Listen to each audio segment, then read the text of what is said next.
There's lots of justifiable dissatisfaction with the highly partisan atmosphere in Washington.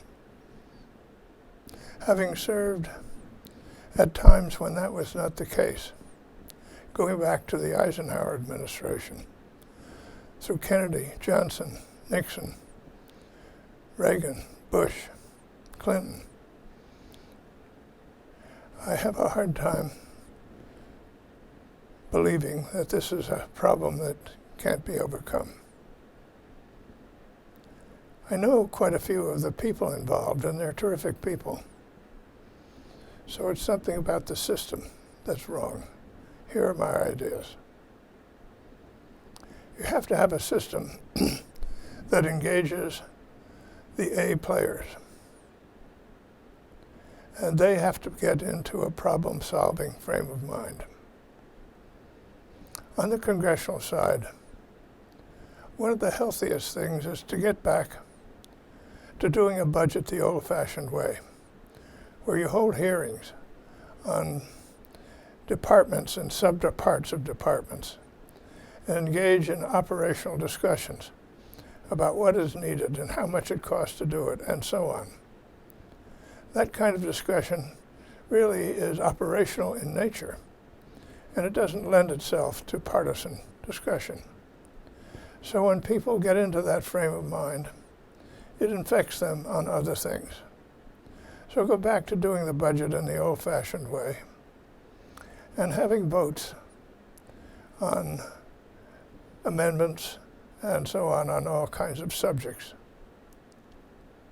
So the congressional side, it seems to me, can be fixed easily.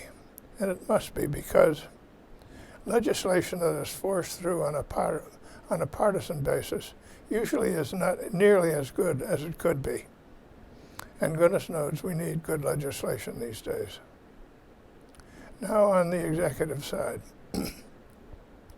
I think we're going about the process of staffing wrong. So if I were president, here's what I would do. First of all, when I have nominated somebody to be assistant secretary of something or other, instead of confronting that person with a thick set of forms to fill out like that, I would do a quick FBI IRS check. And then I would say to the potential nominee, if you have a lot of skeletons in your closet, don't come. And if the answer is I don't have a lot of skeletons, then okay, you're nominated.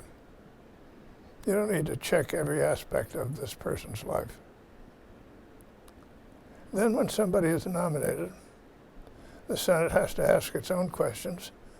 But if the president is going to operate through the people who are nominated and confirmed by the Senate, and he can pledge to do that rather than a big White House staff, these people can be held accountable. They can be called to testify at any time.